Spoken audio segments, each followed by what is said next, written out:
այսինքն գիտեք, բարձ փաստերով հերքում է այդ ամեն ինչը։ Միայն հորս կառավարման ժամանակաշրջանում 15 երկիր ճանաչել է հայոց ցեղասպանությունը եւ դա հենց այնպես չի եղել։ Դրա շուրջ աշխատանքներ են տարել, ամենօրյա աշխատանք են տարել հայկական կառույցները արտերկրում, ինչպես նաեւ դեսպանատները։ Այսինքն սա եղել է մեր արտաքին քաղաքականության, մեր արտաքին օրակարգի մեկ հարցերից մեկը։ Գիտեք, նման բան կարող են շատ բան ասել եւ ասում են, ստում են, խափում են, բայց փաստերը այլ բանի մասին են խոսում, ինչը կարծում եմ ամենակարևորն է։ Տեսեք, դուք ասացիք, որ Ռոբերտ Քոչարյանի կառավարման տարիներին առաջնահերթություն է եղել միջազգային ճանաչման հարցը, դրան զուգահեռ իշխանությունները մեղադրում են առավելապես Ռոբերտ Քոչարյանի, բայց նաև նրանք են նշում, որ հայոց ցեղասպանության ճանաչման հարցը իրենց օրակարգում չկա։ Չեմ հասկանում, այս աբսուրդը ինչ որ միտեղ պետք է վերջանա, թե չէ, այսինքն մեղադրում են այն մարդիկ, ովքեր հիմա բացահայտ հրապարակային պաշտոնապես ասում են, որ ցեղասպանության հարցը իրենց արտաքին քաղաքական օրակարգում չկա։ Չէ, այդպես ասում են, չէ՞ իրենք։ Հիմա իրենք ինչու են մեղադրում, ու մեղադրում են մի ժամանակաշրջան, որտեղ ամենից շատն է ընդունվել, ամենից շատ երկրի քանակն է եղել։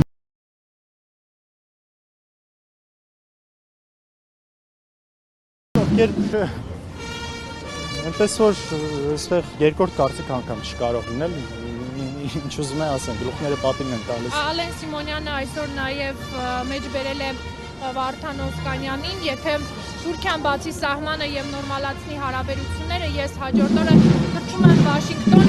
հայկական նոպիներին համոզելու, որ չաջակցեն հայոց ցեղասպանության ճանաչման բանաձևը։ Տեսեք, մենք միշտ ցեղասպանության օրակարգը առաջ բերելով սա չենք կապել Թուրքիայի հետ հարաբերությունների հետ։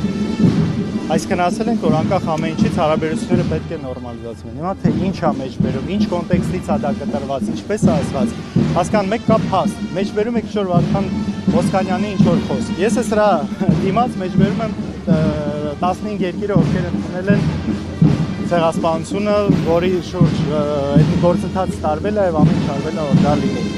Ալեն Սիմոնյանը շատ բան կարող է ասել, շատ բան կարող է կոնտեքստից կտրված լինել, հասկանում եք, այդ նույն ամեն ինչի հետ կապված,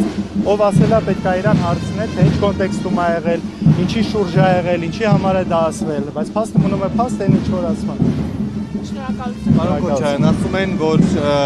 խաղաղության են գնում, այսինքն մենք չենք ժխտում հայոց ցեղասպանությունը,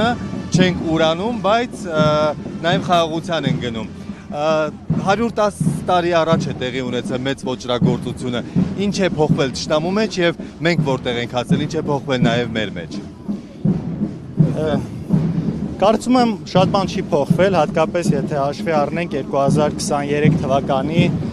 Ադրբեջանի իրագործած երեթե երկրորդ կարելի անվանել ցեղասպանությունը, էթնիկ զտումները, որն իրանք իրականացրեցին հայ ժողովրդի մի մասի հանդեպ, արցախցիների հանդեպ,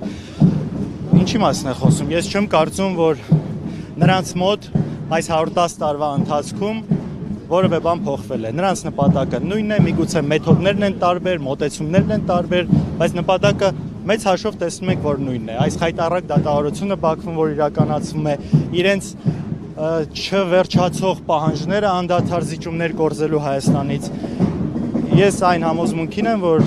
այդ երկու երկրներին ի վերջո պետք է այս տարածքը առանց հայերի։ Նրանց վերջնական նպատակը դա է եւ սրան մենք պետք է սթափ նայենք եւ հասկանանք, թե մեր անելիքը որն է որպես պետություն, որպես հայ ժողովուրդ, ինչպես կարող ենք սրան դիմադրել, ինչպես կարող ենք հակազդել իրենց այդ նպատակներին։ Շնորհակալություն։ Շնորհակալություն։